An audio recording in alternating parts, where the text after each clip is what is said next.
Hi, everyone, and welcome to another Home Tech podcast. I'm Seth Johnson, and joined as usual by Jason Griffin. Jason, bags packed, ready to go? Yeah, not quite, but close. Yeah, I'm getting excited. CEDIA is less than a week away here. I can hardly believe it. Really looking forward to getting out there. Absolutely. So you and I are going to meet up in Dallas.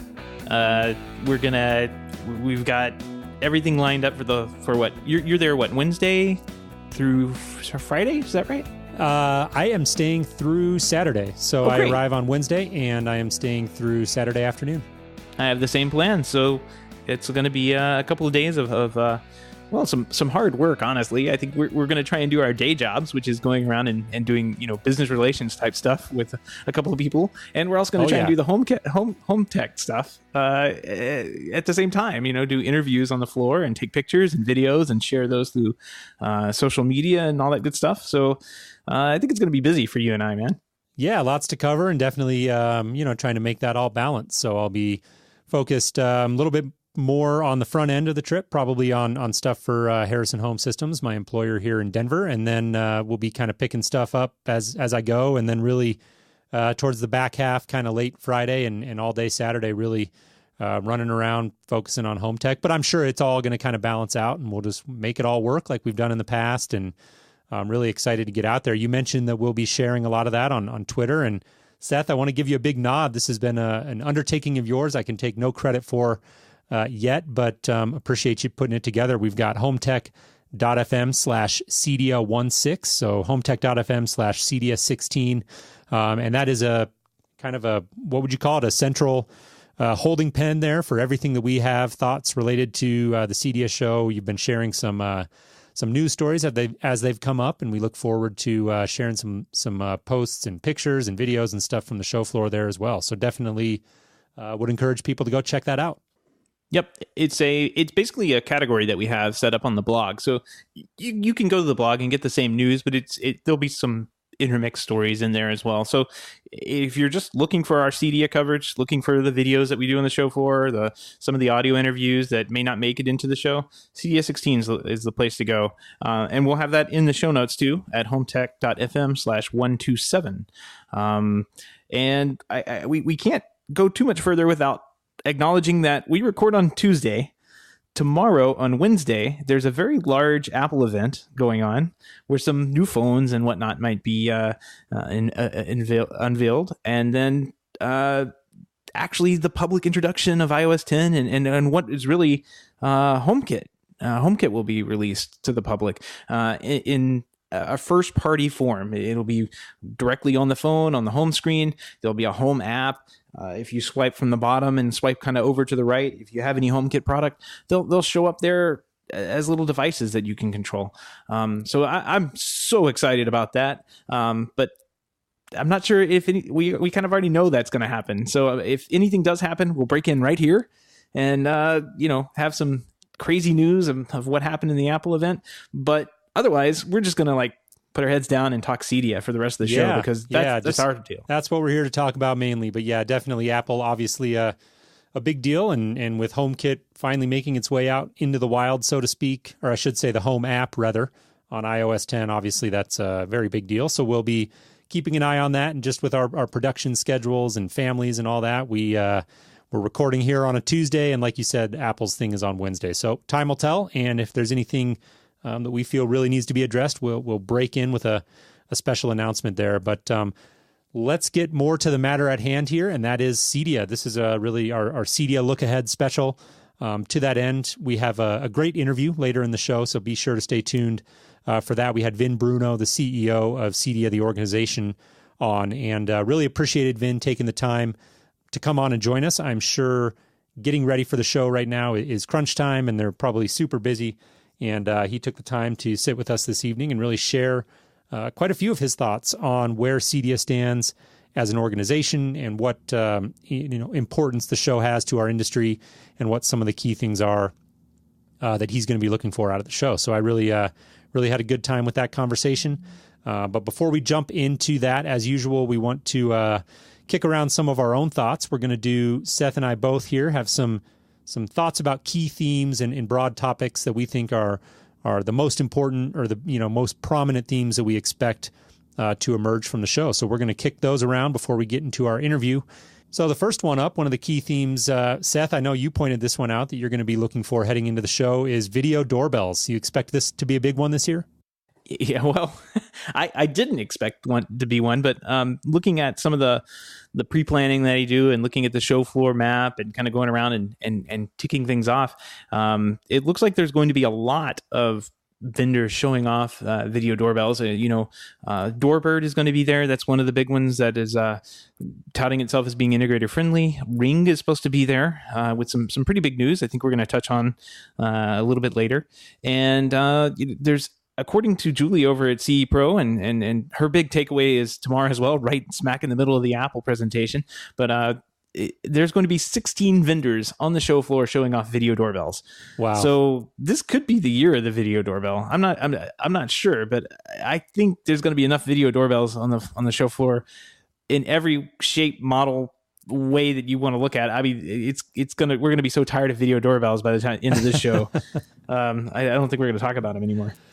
Well, maybe it is a good thing. It is a feature that I get clients requesting pretty often, and I have to be honest, I just haven't felt like we've had a good solution to bring to the table, and so we've reluctantly supported a few of them out there from time to time, and with mixed results, and not all bad, but definitely just things that we wish we had in our tool belt that we just don't. So sometimes it's better to just say we don't have a solution than it is to sell one that you don't feel confident that you can stand behind. And I know, Seth, as we were getting ready to record this show tonight, you shared I don't know if it was a photo of a CE Pro article in the magazine. I haven't read this month's issue, and so I'm not sure where that came from, but it looks like Ring is going to be taking a more aggressive approach to working with the CEDIA channel. Yeah, the way I think this works is everybody kind of gets their press release put in a little early, and they have their little interviews early, and then it goes into print and then gets shipped out. So I think you get if you have the CE Pro article this month already, you may already be able to flip through and see some of the advanced stuff that's going to be going on. Ring is going to be doing, according to the CEO, integration with Control 4, which is pretty huge. Big news, I think, to everyone. But it's right there in print, so it must be true, right? That's it.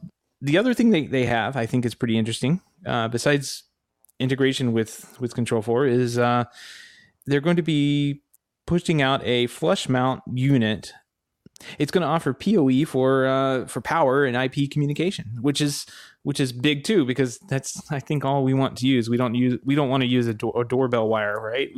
Right. As professional integrators, we want nothing to do with 2-wire. We want to put a Cat5 in and have something nice sitting out by the front door.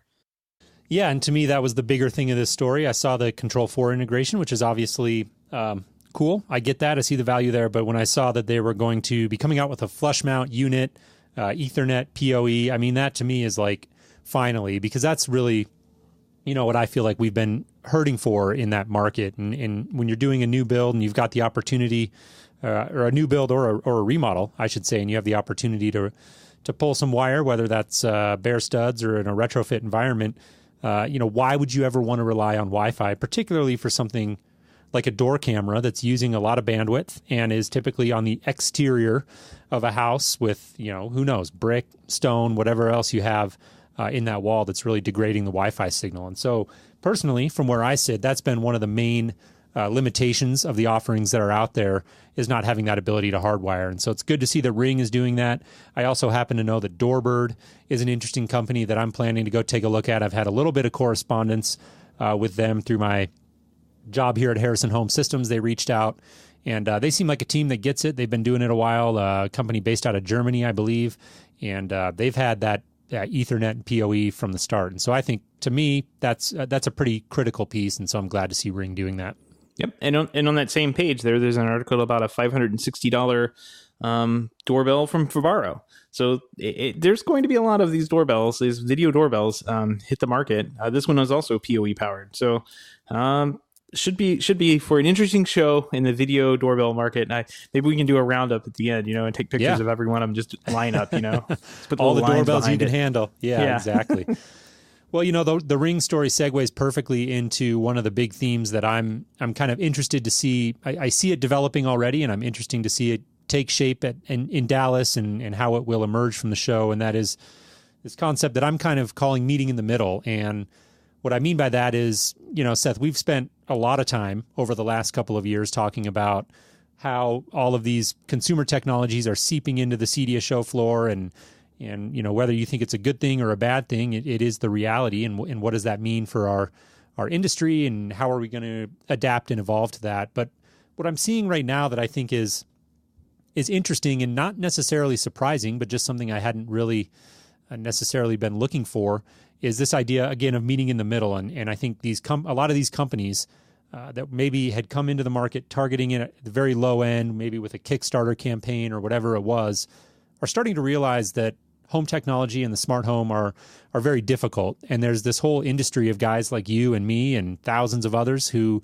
have spent decades learning really hard lessons and expensive lessons in this industry, and that these companies would be crazy not to leverage that. And so some examples, one of the partnerships I'm curious to see going into the show is this Eero, which is a new Wi-Fi solution that they've partnered up with Access Networks. So I'm looking forward to discussing that with their teams and seeing what the synergy is like there. We just mentioned Ring finally coming into the CEDIA channel with more open arms. You've got Sonos finally taking a new stance on integration. I think that's long overdue, but we cited a quote, from their press release last week where Sonos really acknowledged that we've been at the forefront. Home tech pros have been at the vanguard of this industry for a long time and have a ton of experience. And I think that it's really good, in my opinion, to see companies like this that have really been focused on straight to consumer primarily, finally kind of coming around and saying, hey, maybe there's something here and maybe we need to be paying more attention. And so I love that. And it's definitely a theme I'm going to be looking at, going into the show. Yeah, this is a really, really good one. I'm glad you actually, the meeting in the middle, I think is a great term. I'm glad you coined it, because 100% credit to you. This is exactly what I was thinking. I just didn't know how to word it. Great job doing that. Sonos is one I was thinking of. Also, Plex. Plex is a media client, and I was flipping through the trade show floor, looking at who was showing, and all the way over in the far right hand corner, there's this little tiny 10 by 10 booth with Plex written on it. I'm going, holy cow, this is crazy. Well, a couple of days later, they announced that they're going to be doing a pro service type thing. It's detailed a little bit more in the CPro article that we'll link to in the show notes.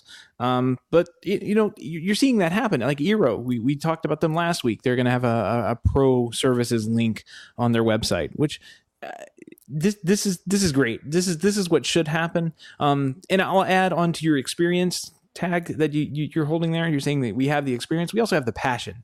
Like, we love these products, no matter what they are. And if we're out raving about them and we're out, saying how great our Sonos systems are, our clients are going to feed off that energy and buy products from us as well. So, I mean, that's it's not so much that we've been burned so many times and we just know it works. Yeah, it's that, but we also love this stuff. We look for the good product. We look for the product that really, gets our gears turning inside of our heads and say, oh, wow, these guys really get it. They really understand it. And we want to promote their product too. So that's a great point. I like it. Meeting in the middle.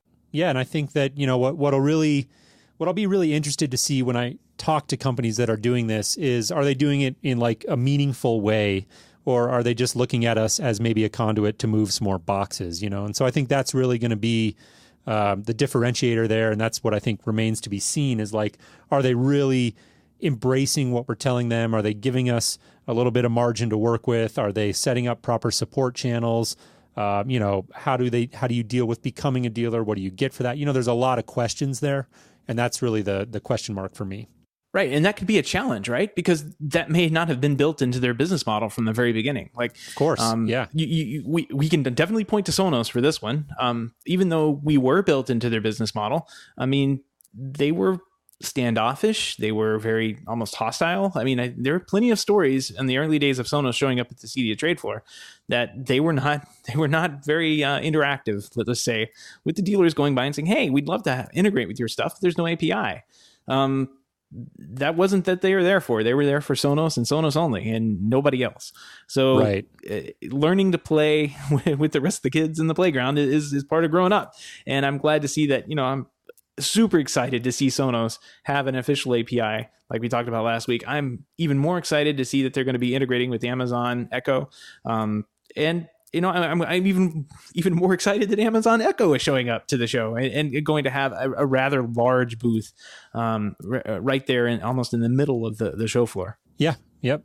So anyways, that's definitely a trend. I expect to see some interesting things out of this year, and one I'll be paying close attention to. Let's move to the next one here. We're going to run through this one a little bit quicker because we've talked quite a bit about it in weeks past. But another, I guess, term that I'm trying to coin here, I've realized it's kind of hard to refer to this space in a succinct way, and so I'm calling it RSM, and that's Remote Systems Management. And so I'm using that term to refer to companies like IHG, Domots, Greenlight Control, Krika, Digital Butler. There's a bunch of them at the show this year, and I think that it's a fascinating space. I think like I said, we've spent a lot of time talking about it on the show, so I don't want to get too into the nuts and bolts, but I think companies like this have a very important role to play in the future of our industry.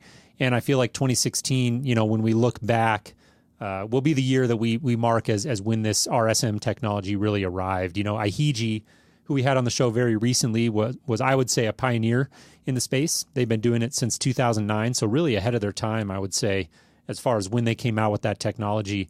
But, we're starting to see that market round out, more competitors coming into the space and trying to figure out a way to really give home tech pros tools to efficiently service and support their client systems. And I think that's hugely important for the future of our industry, and definitely an area of interest to me personally in our industry. So something I'll be paying close attention to out of the show. Yeah, I think you have a good eye for these trends. I remember sitting down with you in 2014 in the basement of a Denver convention center and talking about the DIY convergence, and how much DIY product that we saw at the show floor that year. And sure enough, not only did that happen, I mean, it happened the following year, and we saw it just kind of pile on more. Now we have the keynote speaker of Amazon Echo product. Right. Speaking, right. That's who's speaking. Kindle is speaking at CEDIA this year. So it's like, I think that's full on. Like 2 years later, listen to Jason. He's right. 2 years later, there's going to be a ton of these things, and this is going to be like how business is conducted. One quick thing about IHG, I saw that they launched an app for their what is it called? The Envision product. Yeah. Which is really cool. And I saw on Domots that they had Zigbee in beta. So if you're a Control 4 dealer and you have a Control 4 system, look on your Domots app. There's a little thing that says Zigbee is in beta right now. I'm sure that's probably what they'll be announcing at CEDIA and demonstrating how well it works. So cool stuff. It's cool stuff coming out of that. It's great. And Krika is doing some interesting things we won't go into here, but I'd encourage anybody looking at this space to go check them out. Greenlight Control won't be exhibiting at the show, but we happen to know on a personal level those guys will be out there. And so if you're interested in learning more about them, you could reach out to us and we could put you in touch. And definitely, we had Steven from the company on, and great guy. Definitely passed the beer and steak test. Guy I'd like to go sit and have a beer and a steak with. And so he'll be out at the show, and I'm sure would be willing to meet with anybody who wanted to learn about them. So lots of stuff going on in that space. And again, I just think that we're not necessarily there yet where RSM is playing a very prominent role in a lot of people's businesses. But I think, 2, 3, 4 years from now, I think it will. And I think we'll look at 2016 as the year when it really arrived. So that's something I'll be paying a lot of attention to. But let's move here to the next one. And this is something that, I wanted to really put some focus on this year and talk about it specifically because I think it's important. We spend, Seth, a ton of time talking about what's happening at the low end of the market and how, as an industry, we need to adapt to that. But I think it's important to note and have a quick conversation about the fact that really CEDIA is still very much a show about luxury. And one of the things I really plan to spend a lot of time going out there and focusing on doing is, arming myself for the next 12 months of architect lunches and interior designer lunches and, finding those products that really do fill a niche at the high end of the market. And when you do get an opportunity to work on these projects where the budgets are big and the owners are very discerning about what they want, it's really important to know what's out there and be able to maximize your opportunities in that space and provide great solutions to people with the more expensive tastes. And CEDIA, there's no better place in our industry to go look and gather information about that and get yourself kind of boned up for, like I said, for the next 12 months of opportunities out there. And so that's definitely something that I'll be spending a good deal of time taking a look at this year. Yeah, absolutely. I mean, this is where you get to see the cool stuff. This is this is like the 8 and whatever K is going to be out there next. This is the TV lifts, the outdoor televisions and waterproof systems that exist. I mean, the landscape audio systems that are out there right now, and those are not high end, but they're very expensive, but they look great. I mean, they look exactly like the lighting system that's installed. Yeah, and they take a specialist. That's not something that somebody can go out and just buy at Best Buy, right? No, you can buy it on Amazon. I mean, it's definitely a specialty product, and it's a completely different type of audio system. I mean, I would say very few integrators have touched outside of the commercial space. So yeah, I love them. This is definitely where you see these fancy systems that the 1% of the market is going to require. I mean, it's not something that they want. I mean, sometimes these homes require a outdoor system with 30 speakers in it, and there's only one or two ways to do that, and only one of them right. So yeah, you're going to go down that road somehow or another. Exactly. And if you don't know what's out there, then you're missing opportunities. Exactly. Yeah. So yeah, there's a lot to that. I think OLED TVs come to mind. Obviously, anytime you talk about TVs, that's typically a technology that people can go buy themselves. But when you get into the higher end TVs like that, there is margin to be made there, and we can be competitive typically with a company like Best Buy when you're looking at the latest and greatest in TVs. And so we love just being prepared to talk about those. I think OLED is an amazing technology. Really excited about it. So I look forward to seeing what's going on that front this year. You talked about outdoor audio, but even audio inside, right? There are a lot of applications in those higher end jobs where just slapping a 6-inch round speaker in the ceiling is not acceptable, and people want something better. They want something different. And so, there's things like invisible speakers. We are here a huge fan of James loudspeaker. I don't know if you've done a lot of business with them, but they've got a small aperture line of speakers that I think is a great sort of middle ground. The invisible speakers, some of them are good, but I still don't think that you get the performance by any stretch that you're going to get out of a visible speaker, I guess I would say. And the James small aperture is a patented system where you've got just this little 3-inch opening, and it's a full 3-way driver behind there, and they sound incredible. And you get a very clean look that matches with really modern LED lights in the ceilings. And so things like that, just going out to CEDIA with that goal in mind and learning about new and interesting things that are out there to appeal to that high end of the market is really important. Advances in panelized lighting control systems, automated shades, those are still parts of our industry that are really specialized and require a home tech pro to fully leverage. And so I get jazzed up about that when I go out to CEDIA and just thinking about all the big things that we can do, and definitely something that I think is worth pointing out, that CEDIA still is very much a show about luxury. Yeah, and you even kind of skipped over the home theater, like real home theater, not the TVs on the wall and there's like a 5.1 system set up. No, like real fully constructed rooms Dolby around home theater. Like 3D audio. There's a ton there. Yep. Yeah, exactly. So I'm sure JBL will have a synthesis demo there. I'm sure Steinway will have a demo. The JL audio booth is usually fun to go kind of get your teeth rattled out with their giant subwoofers that they show off. So yeah, I mean, I get super excited about just sitting through some of those demos because they can be pretty awe-inspiring. Yeah, 4K projection, big this year. Sony's been kind of the leader there, and they've got couple of different models, but looks so nice. Yeah, I mean, it's beautiful. It's expensive as all get out, but it is the laser projector they have for 4K. Holy cow! I mean, amazing. It is absolutely beautiful. Barco's got a new 4K one coming out. Looks like it's about 60K. gosh, there was a DPI, digital projection, I think, came out with one. I think I saw a story this week. It was $20K. Yeah, $20K. So that's, that's a lot of money. There may be people listening that go, oh my gosh, $20K. But for a 4K projector, prices are really coming down. And so that's exciting and definitely something worth paying attention to. Absolutely. And I think one of the biggest themes that we're going to see at the show, and it's just going to beat over our head so many times, is voice control. At this show, we've talked a number about the Amazon Echo because of their involvement in like the keynote. But don't forget, speaking of high end, that Josh AI will be launching at CEDIA. They've got a booth like right across the way from Amazon. So if you want to check out Josh AI, they're going to be showing off at the show. There's a number of other like voice control products that'll be there too.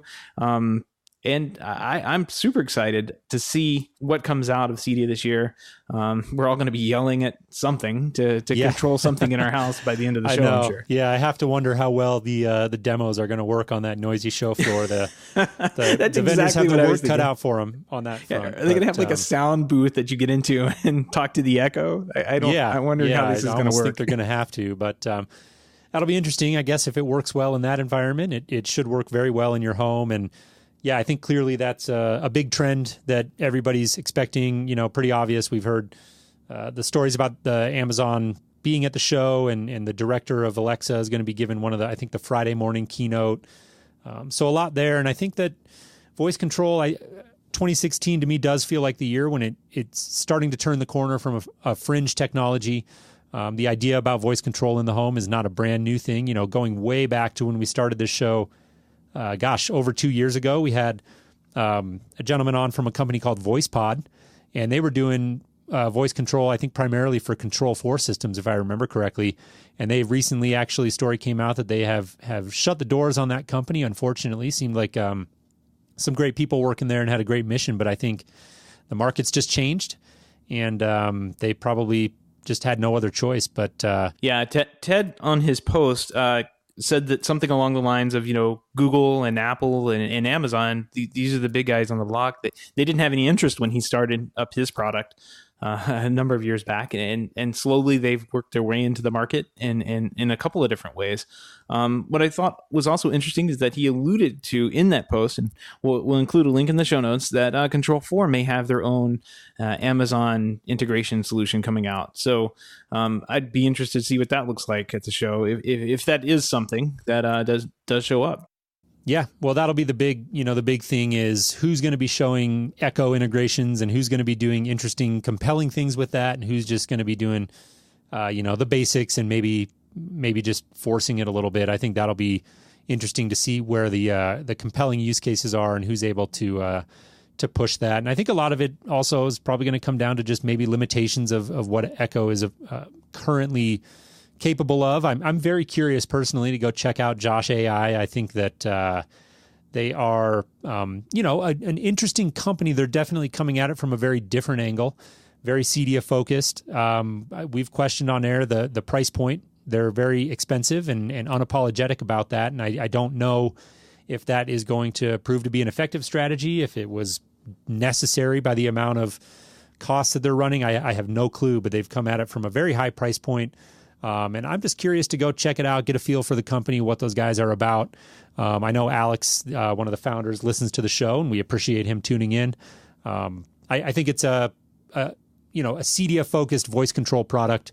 To me, makes a lot of sense, but we'll be very curious to see how Josh is coming at that and get a chance to look at it in person. But I think primarily we're going to see a lot of companies talking about Echo integrations. I think that's going to get beat over our heads, like you said at the show. And we'll be curious to see, how that looks. One of the other less maybe expected ones that you might expect me to cite is Comcast's Xfinity remote. And I'm curious to go check this thing out, not because I think it is necessarily a exciting product per se, but I don't know about you, Seth, but I've had a number of clients actually in weeks and months past bring it up when we're talking about doing control systems in their home, and they're like, well, can I still use my Comcast remote? And to me, that's just fascinating. Like to have a client say, well, will this system still let me use my cable remote? Like, That's amazing to me. And so I'm curious to see what Comcast is doing there that's got clients talking, because I think that's important to understand. Yeah, yeah. I can't say that. I mean, I'm kind of out of the business now where I have clients, but I can say that there are a couple of friends have come up and said, "Oh, I have the Xfinity X1 system, and they gave me the voice remote, and I love using it. And they like to go and search for shows, or they say yell at it and tell it to play something, and it turns it right on. So evidently, it works well, and that's really all it needs to do. To take it hold. just does one thing well, and people will talk about it. I know Dish has their voice remote that was announced recently, and I'm sure they'll be showing that on the floor as well. So I'll probably try and pop by and take a look at that. Savant, of course, is shipping their remote now, which has voice control on it. So they were showing that last year at CEDIA, but if you didn't get a chance to check that out, that's definitely worth a look as well. Yep, definitely. And of course, it's shipping also. The DIY version is shipping in some of the Best Buy stores and Best Buy online. I mean, it's definitely a compelling remote. And I think they have a little leg up if they have a microphone built in. I can't really think of anybody else that's doing that. Like Control4 is not, Crestron's not, RTI is not. Like, it's the Apple TV remote, the Sonos remote, and the Comcast remote that have the microphones built into them. So yeah, I think they may have a little leg up on the industry. If only there was a way to integrate it with the Comcast system where you didn't have to use the lousy Comcast remote. Right. Well, and I think, when you talk about voice control in remotes or voice control within apps like Siri, for instance, I think that there's still a layer of friction there that we've talked about before, where users are less compelled to use it. And to me, I think that has been the number one most critical thing that has led to Amazon Echo's success as a voice control platform, is that you don't have to think about grabbing the remote or grabbing an app. You just talk to it and it does what you want it to do. And so, I think that, to me, that's the really interesting part of this story. I love seeing other companies pushing the space forward and taking shots at voice control and trying to figure out new and interesting ways to implement it into their products. But I think ultimately, the real future of voice control in the home belongs to an always listening type of system. And so whatever shape that takes, ultimately, that's where I would put my chips. Yep, definitely. Well, I think we're running a little long on our time here. This is going to be a pretty good episode. We got a great interview coming up with Vin Bruno of CEDIA, and he talks a lot about the show, but he also talks about what CEDIA is and what it should look like in the industry and some of the initiatives they have going on. I thought it was a pretty good interview, Jason. Yeah, it was great. I really enjoyed chatting with Vin, and we're going to get started on that interview here in just a second. Before we do, I want to quickly mention that if you're a fan of the show and you want to support our efforts to bring you more episodes like this, there's a very easy way you can do that. You can hop over to HomeTech.fm/support, and that page will give you a little bit more information about how you can become a patron of the show. And that's something you can do for as little as $1 a month, and really just help support our efforts, again, to bring you more shows like this and help us get the word out. So we'd really appreciate that. If you were interested in supporting the show, again, HomeTech.fm/support. And without further ado, Seth, let's jump into our interview with Vin Bruno of CEDIA.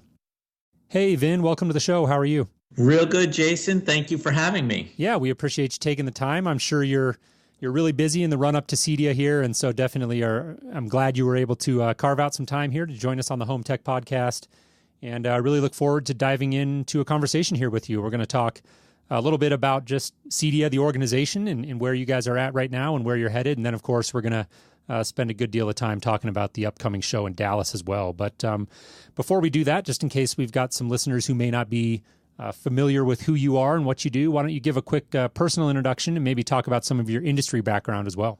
Sure. I am 32 years in this industry, and I've been serving our dealers on the manufacturer side for my entire 32-year career. I was with Crestron. I was their global director of marketing. And, I like to say that I was born for this job because, 32 years is longer than CEDIA has been in existence. And it's the same people that I've known for the entirety of my career. Yeah, that's a long time to be in any industry, and particularly one like ours, which in the grand scheme of things is a relatively small, tight-knit community. So I'm sure over that time you've forged a lot of very close connections, and I'm sure a lot of that is proving very valuable to you in your current role. And so speaking of your current role as the CEO at CEDIA, why don't you talk about that a little bit and maybe give us a little brief preview of your day-to-day responsibilities there? Sure. So I'm 11 months into my job now. On October 1st, I'll celebrate my 1-year anniversary. And, I like to say this, I serve my staff, our members, and my board. So, and, I like to say in that order because, the better that we can make our staff, the better we're able to serve our members. And, and our purpose is to drive business and profitability to our members. So we have 2 offices, one in Indianapolis, where I am today, and another just outside of London. And we're a staff of 53, serving a global market. And, we have strength, obviously, in the United States, Canada, Latin America, the EMEA region, and we're once again invigorating our presence in Australia and New Zealand. Very cool. And I'm sure most people have heard us here on the podcast use the word CEDIA, and they know that it's a trade show, but CEDIA is so much more. I guess we'll probably go into a little more deep dive and into some of the initiatives you have going on for CEDIA. And of course, we'll talk about the show coming up next week. Holy cow. I hope you're ready.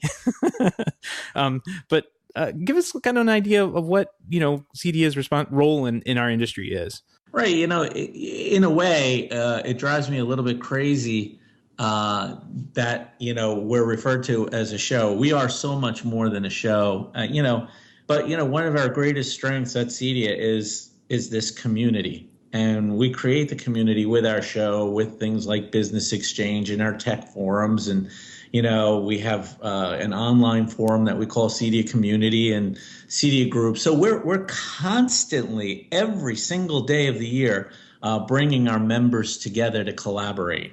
Okay, CEDIA is an association that governs, what's soon to be, $100 billion worldwide industry for, residential technology.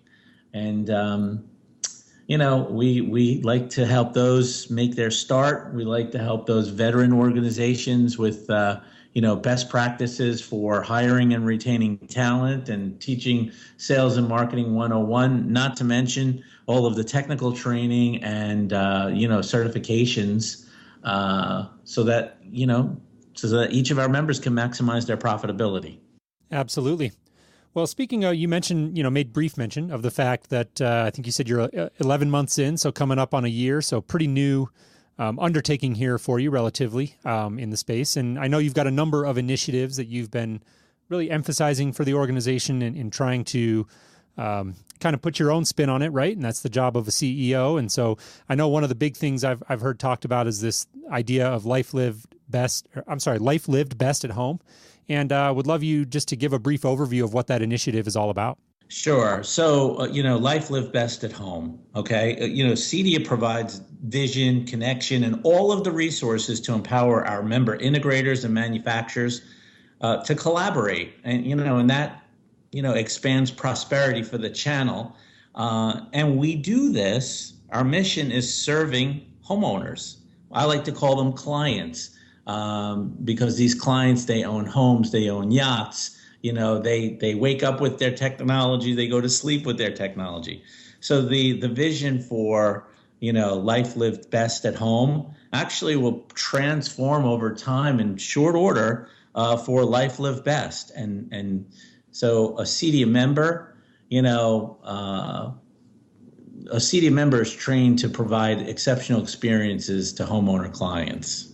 Well, speaking of technology, there's been a number of changes in our industry over the last, couple of years, I would say. We started noticing this. Jason was one of the first in our group to really notice that there's been a burgeoning do-it-yourself Internet of Things type products kind of seep their way into the CEDIA marketplace, and even into the CEDIA show. I think in 2014 we were kind of walking around going, wow, there's a lot of DIY product here too, which I think is fascinating to see. And what impact do you see that having on the typical home tech professional who's trying to make a living on a day-to-day basis moving forward?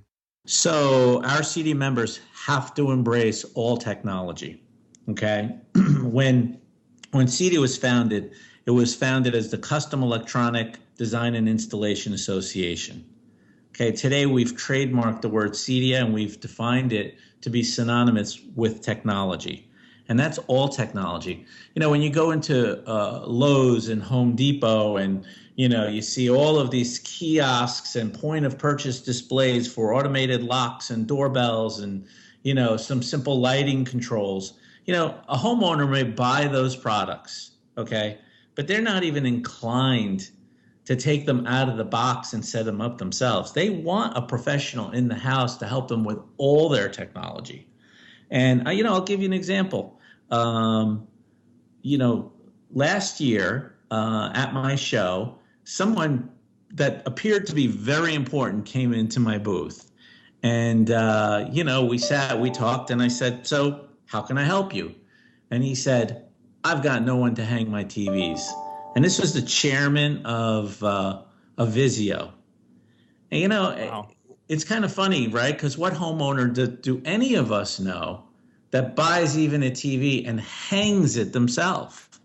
For the most part, homeowners aren't even inclined to take the TV out of the box and put a scissor stand on it, much less, you know, run cable and, you know, put a back box in and put, you know, wall mounts and all that stuff to get the TV hung. So, you know, we went to work with Vizio and we created these cards that said, you know, have this equipment installed by a, you know, CEDIA home technology professional. And now we're talking with Vizio about adding these cards in what are 9 million TVs a year that they sell. And so my point with that is, let's get our home technology professional in the home. And when we get that home technology professional in the home, providing a service for what most think are DIY, I don't believe that. It's actually DIFM, do it for me. When we get a CEDIA home technology professional in the home, we walk away with more business. And I tell you, I have a very quick, simple story to share with you. Last year at my show, you know, I did a lot of interviews. You know, pretty much every minute of my day was booked with appointments the way I like it. And at the end of the night, I retreated to my room and I'm checking my Twitter. You guys know that I'm active on social media. Mm-hmm. And I see this guy in Europe is writing disparaging things about CEDIA. So somehow through Google, I connect with him and I say, hey, man, I'm coming to Europe to visit my office in, you know, several weeks. Let's get together. And he writes, no, don't want to get together. You know, now it's the end of my day and I'm cranky about, you know, this. So I said, look, I'm coming to Europe. I'm going to find you and we're going to meet. And you're going to let me know why you're down on CEDIA. Well, it turns out he met me in our office in St. Neots in England. And the first thing he said to me, he said, I'm becoming a CEDIA member because it's costing me money not to be a CEDIA member. So my first reaction was like, no. You don't get to write disparaging things and then just because I'm here, you're becoming a CEDIA member. Let's fix the problem. And what it is, you know, it's a small company. It's a couple people. He couldn't get the dealerships for a couple of the big brands. And, you know, he was hurt by it. And so we started talking and he was telling me the story about a plumber. Okay. He got called to a home, right? As, you know, for a friend of a friend, you know, said, contact this guy. So at 7:30 p.m., he shows up at a house. And this homeowner is cold because a plumber installed 3 Nest thermostats in the home, and they weren't working. The plumber did a good job putting the thermostats on the wall, did a good job wiring up the boiler, but couldn't get it programmed. So this guy spent the next 2.5 hours getting those 3 Nest thermostats, which were already installed, to work, right? At the end of the evening, he had coffee with the homeowner, walked away with more than 10,000 pounds in new orders. But the 3 things we learned was, number 1, Nest thermostats aren't so DIY. Number 2, plumbers are installing technology, and finally get one of our guys in a house and they'll walk away with orders. So that's the state of DIY versus DIFM versus just technology. I've been saying that about Nest thermostats for quite some time. I mean, they're not exactly an easy thing to do. It's a couple of wires that you have to hook up to a board, and I find that like even smart home pros kind of get intimidated by something as simple as a thermostat. And it all comes down to training, which of course CEDIA offers as well. Let me take a back up a little bit and talk a little bit about your thoughts on the importance of the luxury solutions that we have in this CEDIA marketplace. In light of all the things like Nest thermostat being introduced, where do you think like the big high-end luxury systems like you and I'm sure Crestron is one of them, for example. Where do you see those platforms sitting moving forward? Well, I mean, our world is getting wealthier by the minute. So it's still necessary. I mean, we talk about more than 1.2 billion housing starts in 2015. A lot of those homes are valued at over $1 million. I think that I'm bullish on the business. And I'm working very closely with, world-renowned dedicated home theater designer, Theo Calamarakis. And we're working together on an initiative that Theo and an investor and George Walter now, they created a company called Reva. And the idea behind Reva is, pre-designed dedicated home theaters. Because when dedicated home theater market declines, we all suffer for it, right? We sell fewer projectors and screens and chairs, and there's less integration work, and on and on and on.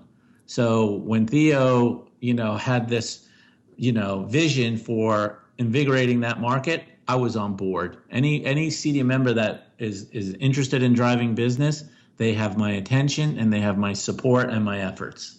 Very good. Love it. Well, yeah, I agree. I think that really with the way our market is evolving, it's going to be critical for anyone looking at this industry as a way to feed their family for the next 10, 15, 20 years to really embrace all segments of the market and understand that, yes, CEDIA still is very much a show about luxury, but at the same time, we've really got to pay attention to the shifting realities of our market and figure out, what's it going to take to monetize on that as well. And I just want to give. Oh, go ahead.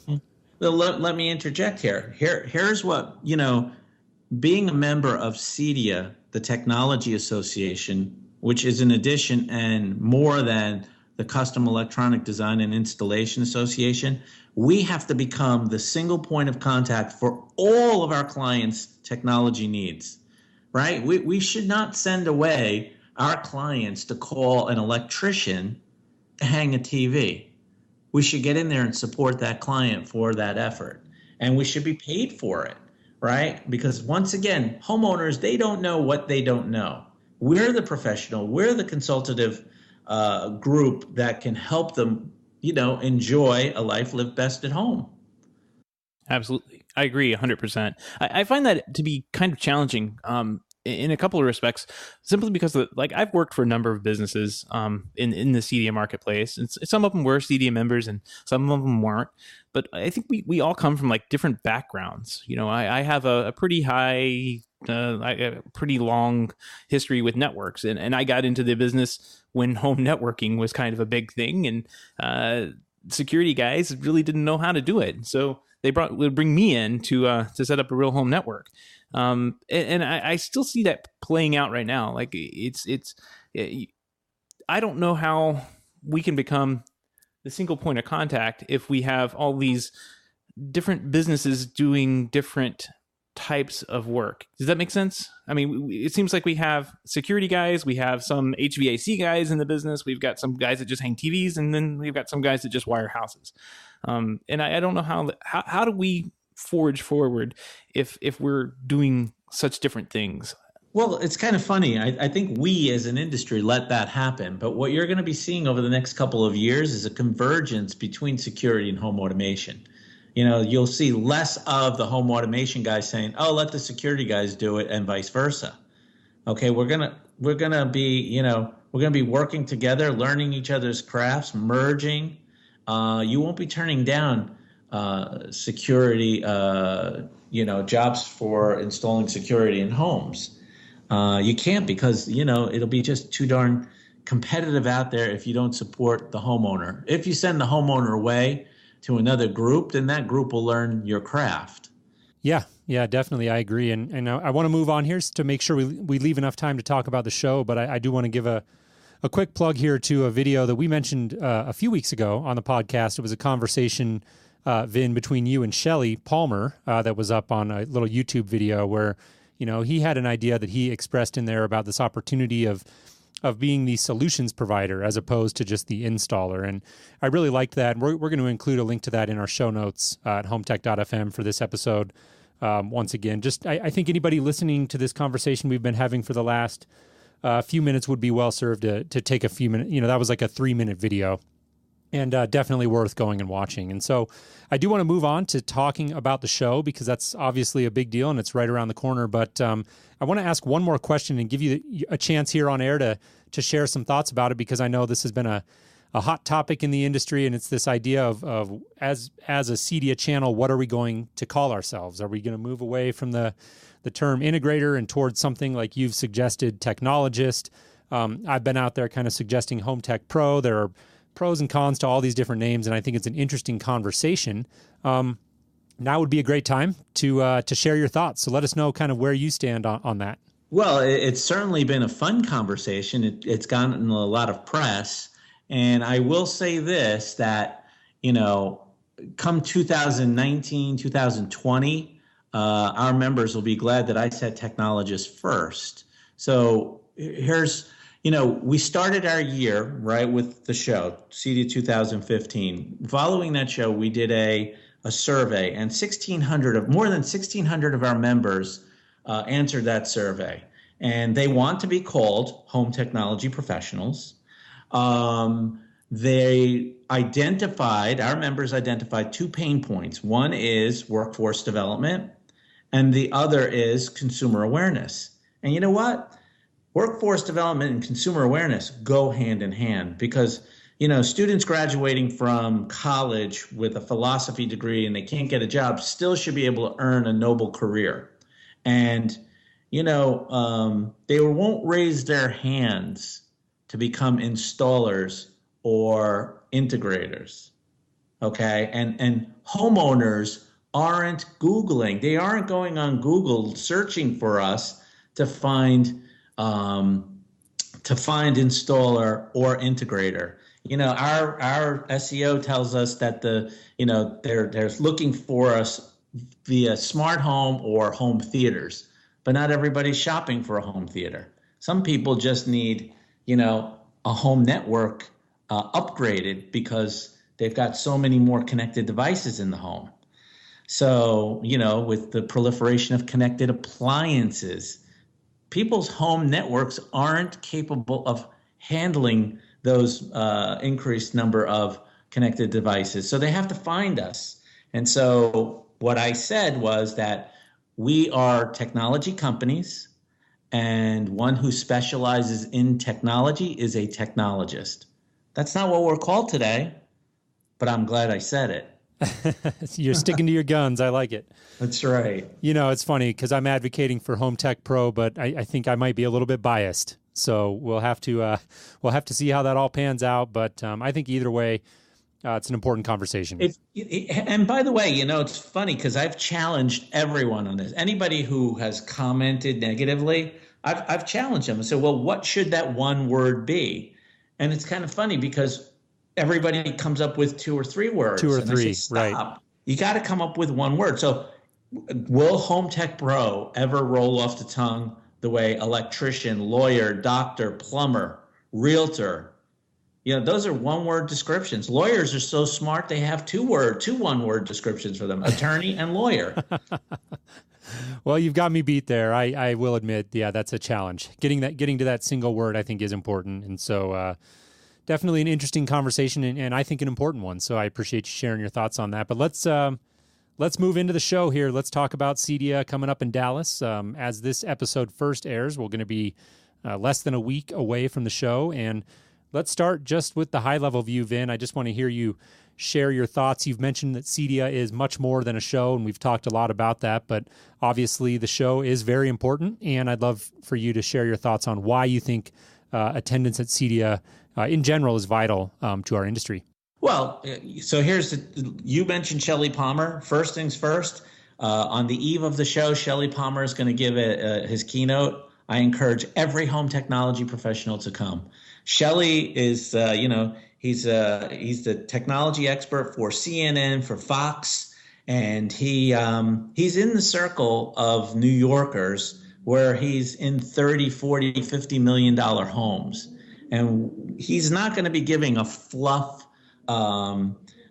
keynote. He's going to talk about the business that we're leaving on the table, right? That we have not delivered an exceptional experience to our clients. That if we can go back in time 15 years to the early adopters of home automation, that we would be quadruple in size as an industry today. But yet we're fortunate. We're in a good place. We have a great foundation from which to build. And that is, the greater than 80 million millennials that exist out there that just expect technology.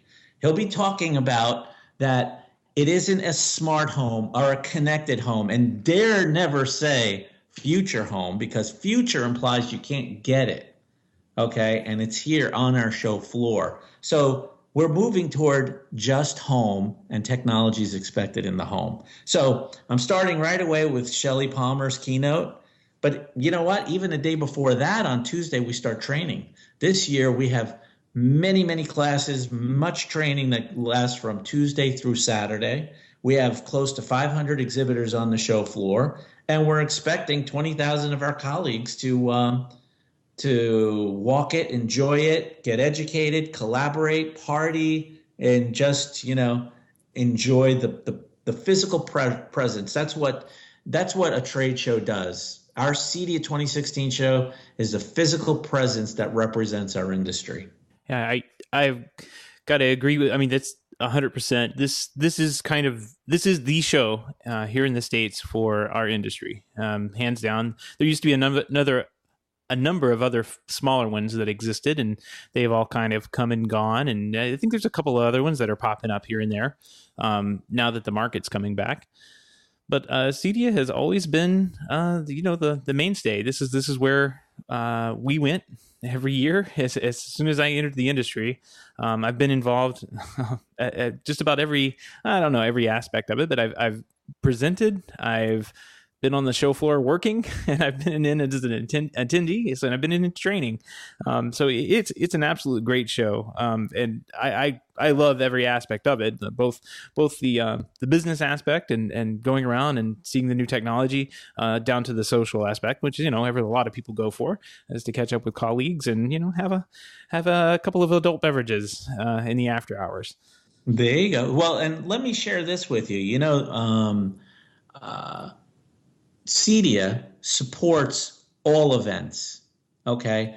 The difference between working in the private sector for a company like Crestron versus, being the CEO of an association is that we don't have competitors. The way we succeed is through collaboration. And wherever there's a customer-facing event, I want CEDIA there because we can deliver value to those events that deliver value to what will ultimately be our members. And getting back to our show floor, we have invited, there will be the CEOs of the National Association of Home Builders, the National Kitchen and Bath Association. We have the CEOs of Sonos that will be there. One of the highest ranking people, Charlie Kindle for Amazon at the show floor. We have Google and Nest and, yes, and then we still have the JVCs and Barcos and Sonys. I mean, it's incredible what you're going to be seeing out there. So industry leaders are going to be in Dallas amongst us next week. Yeah, and definitely look forward to it. Like you guys alluded to, it's a lot of fun to go out there, and just that physical presence I think is really important. I look forward to CEDIA all year. It's one of my favorite times to be in this industry just because I go there and I just come away feeling so energized about the industry, and just having that ability to go and reconnect with some old friends and see new technologies and just get reacquainted with perhaps technologies that you've worked with before but have maybe fallen by the wayside. I just think there are so many opportunities present just by attending a show like this. So I think it's really important. I have a piece coming out in Residential Systems here this week where I kind of talk about, I call it the Big Four, and it's kind of the main four themes that Seth and I or that I'm looking for going into the show. And I'd be curious to hear if you have any thoughts on maybe the top 2 or 3 overall broad trends that you expect to see emerge from the show floor this year. Well, voice control is leading it, right? Oh, definitely. Oh, yeah. Right. And then anything that can be connected will be connected. And there's nothing easy about connecting to a home's Wi-Fi network. So network connectivity, those are to me and then of course 4K and projection systems. Now Texas Instruments is releasing chips just in time for our show. It's a big deal for manufacturers out there for right priced 4K projection systems. And then who could forget Stewart? Stewart is unveiling something that's going to be really cool. I've been following their videos very, very closely. So I think that's somewhere in regards of 8K and 16K. This is Stewart Film Screen, the large format home theater screen company, correct? Yep. It's been fun. It's been fun watching their campaign. Awesome. Well, yeah. Lots to do and lots to see, so we're really looking forward to it. And we're going to kind of go ahead. Let me ask you this, Jason. So what are your top 4 themes? Yeah, well, so listeners to the episode right now are going to have heard them already. I'll hit them here quick because those are going to air actually in this episode on our preamble that we're going to record. But basically, voice control is a big one that I'm looking at. This idea that I've sort of started to develop, that I've seen this phenomenon emerging where I'm calling it kind of meeting in the middle. So for the last couple of years, we've been talking about what we've been calling the DIY convergence, and that's just this appearance of more DIY consumer-focused products on the show floor. And we're just starting to see now, which I think is interesting, a lot more of these products taking a more aggressive approach to reaching out to the CEDIA channel and figuring out how we can work together. So a great example of that is Eero, the new Wi-Fi solution that was just on Kickstarter recently and has a partnership with Access Networks. You've got Sonos taking a whole new stance on integration. There's a lot of different things going on where I think a lot of these DIY products are starting to realize that this is pretty tough and that they've got this whole industry full of people who have decades of hard lessons under their belt, and they'd be crazy not to leverage that. And then the 2 other ones are luxury is still important. And, we talk a lot about the DIY and consumer products and what the implications are to our industry. But CEDIA, to me, is still very much a show about luxury and getting out there and finding what the real, high-end differentiators are that we can still build a lot of business around. And then the last one is something that I'm starting to call RSM, Remote Systems Management. So these are systems like IHG and Krika and a few others that really, are starting to develop. Domots is another one that comes into mind. So that's a quick summary. Like I said, our listeners, that's going to be a little redundant because they just heard those earlier in the episode. But those are kind of the key themes that I'm looking for. I don't know if Seth wants to jump in here and add any of his. Yeah, I've got one this year. If voice control doesn't win out, then the video doorbells will, because all the rumors are saying that there are going to be a massive amount of video doorbells on the show floor this year. Up to 16 exhibitors are going to be demonstrating doorbell cameras, which should be interesting. So I'm all for that. I have a Ring at my house. I think it works great, and I'm excited to see what other parties bring to the table. Right. So I just want to share a couple of things, right? You bring up the doorbells, right? You probably have your Ring in the traditional spot right outside the door. But a great use case for a doorbell is right inside the home. If you're at work and you have young people in the house, they just want to see their parent, they can just push that button, and with one button push, you're looking at your kid. So here's the value we provide to manufacturers. Okay. You know what follows a record sales month for manufacturers?